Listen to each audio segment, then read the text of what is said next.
The power of hope. Your story, His glory. Every life has a story, and within your story lies the power of God's glory. What may feel like brokenness, failure, or weaknesses can become the very place where God shows His strength. We invite you to bring your past, your struggles, and even your victories before Him. When surrendered to God, your story stops being just about you. It becomes a testimony that can inspire, encourage, and reveal His faithfulness to others. Come and share or simply receive the hope that transforms every life. Today we celebrate a remarkable individual who had a vision to start the Power of Hope, a platform dedicated to glorifying God through the testimonies of His people. This visionary made it possible to invite individuals to share their personal stories and proclaim what God has done in their lives, inspiring others through faith and hope. Gerry D'Mello. Gerry is a dynamic and multi-talented speaker whose vibrant spirit shines across faith, culture, art, music, and community service.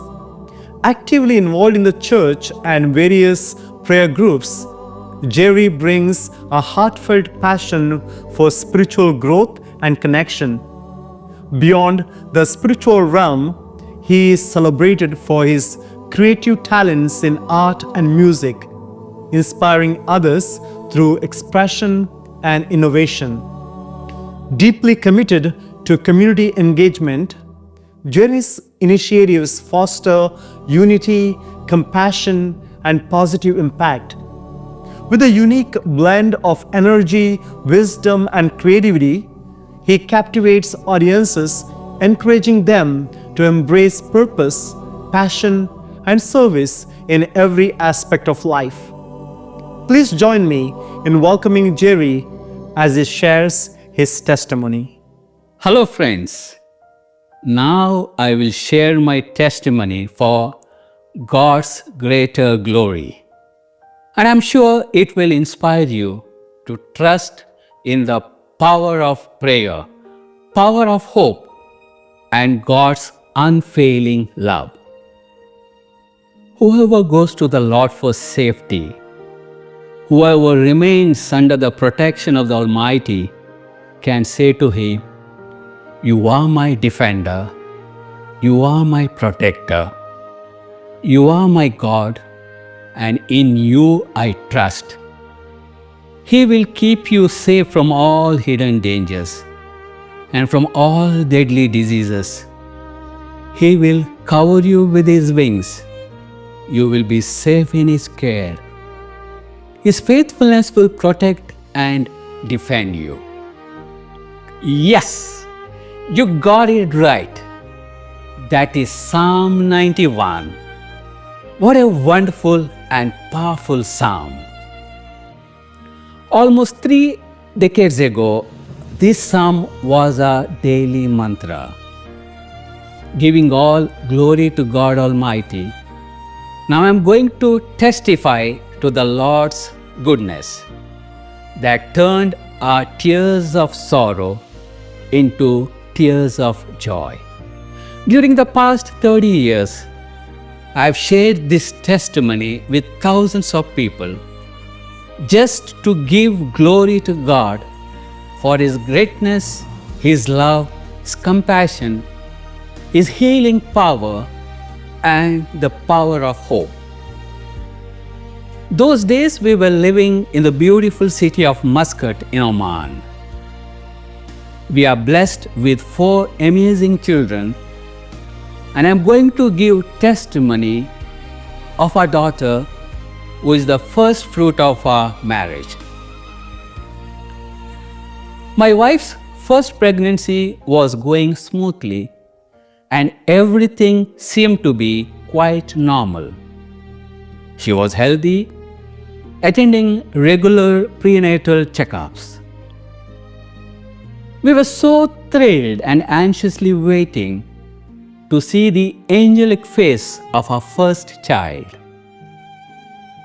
We were living in the Middle East, and Friday was our weekend. And it was our routine to enjoy our evening walks, reciting the Holy Rosary at the Corniche.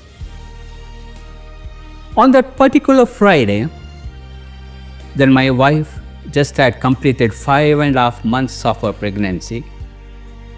After finishing our regular walk, we were resting on a bench reciting the Holy Rosary.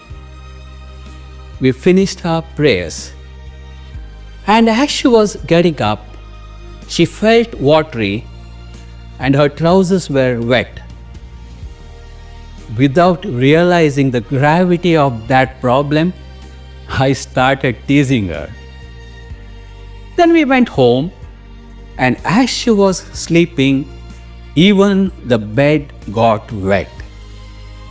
However, that night passed peacefully, and we got up in the morning, and as usual, I dropped her off at work and I went to my office.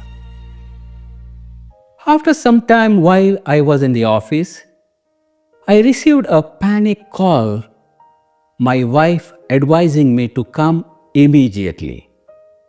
She had called the gynecologist and she advised her to rush the hospital since it's a serious issue.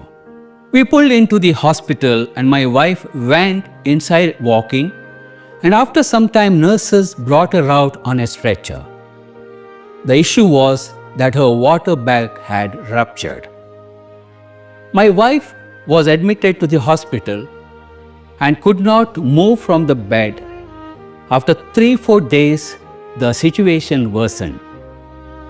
There was not enough water in the womb for the baby's survival, and my wife started developing a temperature due to an infection. Doctor mentioned to me that now her life is in danger. There was no option left other than forget our baby's life and to induce the baby to save the mother. 30 minutes past midnight on March 12th, doctors induced the baby. Amidst our tears of sorrow, a tiny baby, the size of a squirrel, was born prematurely, literally in 5.5 months. She was a girl full of hair on her entire body and with no birth cry and having a birth weight of 980 grams. Instantly, she was placed in an incubator. When I asked the doctor about the baby's condition, he said 99.9% she will not survive. And by any chance, if she survives, she will not be a normal baby. I repeat, 99.9% she will not survive, and by any chance, if she survives, she will not be a normal baby. My wife was going through severe pain with a terrible mental agony. I was holding my breath, and that moment my only prayer to God was to keep our baby alive until I bring a priest in the morning to baptize her. I was waiting clock to click 5 in the morning and felt every minute was like an hour. At 5, I ran out of the hospital to my car to bring the priest from the church to baptize our little angel. What a nightmare! That car battery was down and my car couldn't start. There was no transport readily available at that time, and I decided to run to the nearest Holy Spirit Catholic Church, which was almost 4 kilometers away from the hospital. I was running on the road all alone, like a crazy, crying and begging God to keep my baby alive until I bring a priest to baptize her. I reached the church, desperately rang the doorbell, and then the parish priest Father Barnabas Madi opened the door. I was crying, breathing heavily, and explained to him about my baby's condition. He instantly got ready, and in his car, we reached the hospital. Father Barnabas baptized our little angel, and we were praising and thanking God for keeping our baby alive. A day passed. Baby's condition was stable, and she was surviving on IV fluids. In the interim, she lost another 200 grams of weight.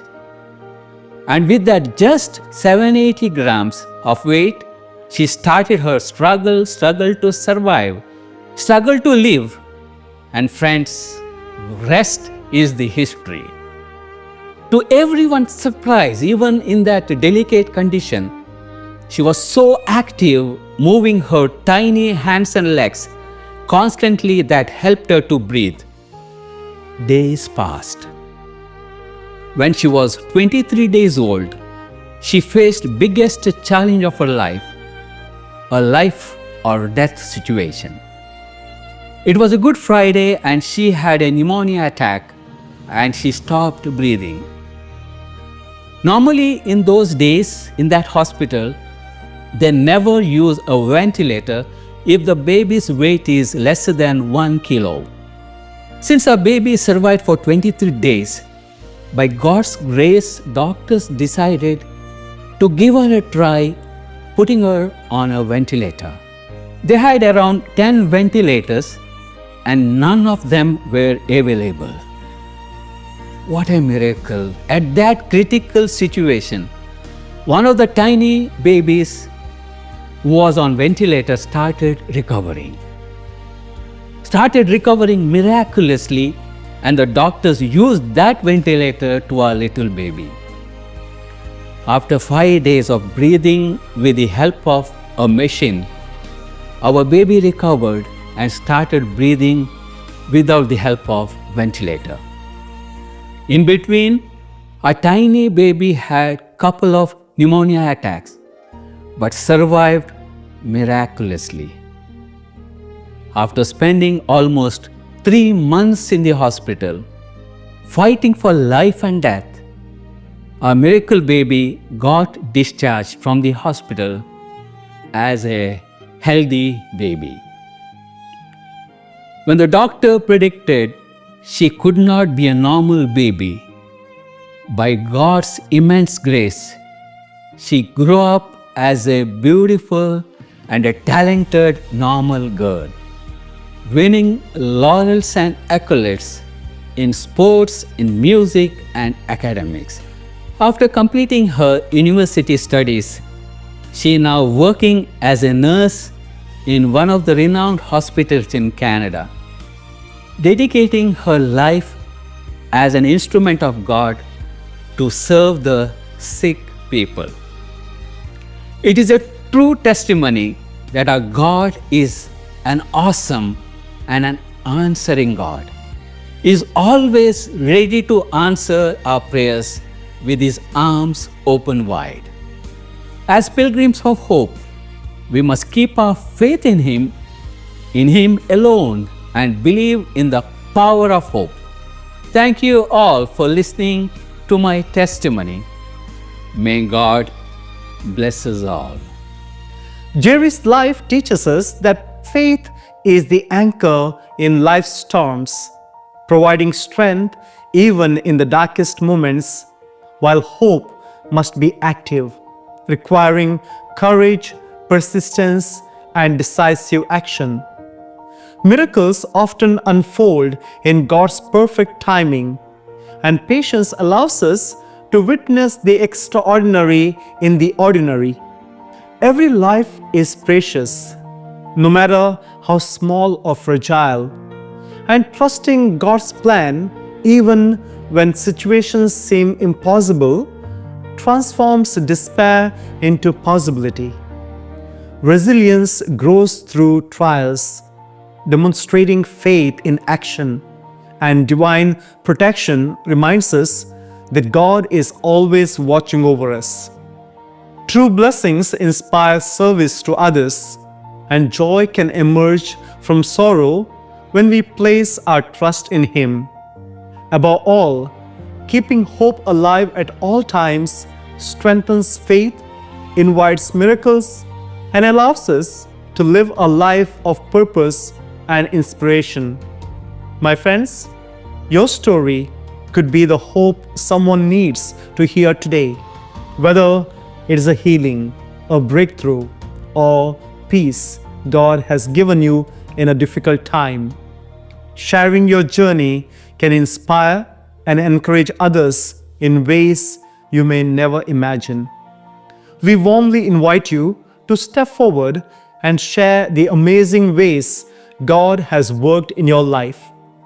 Every testimony celebrates His faithfulness, strengthens our faith, and brings glory to His name.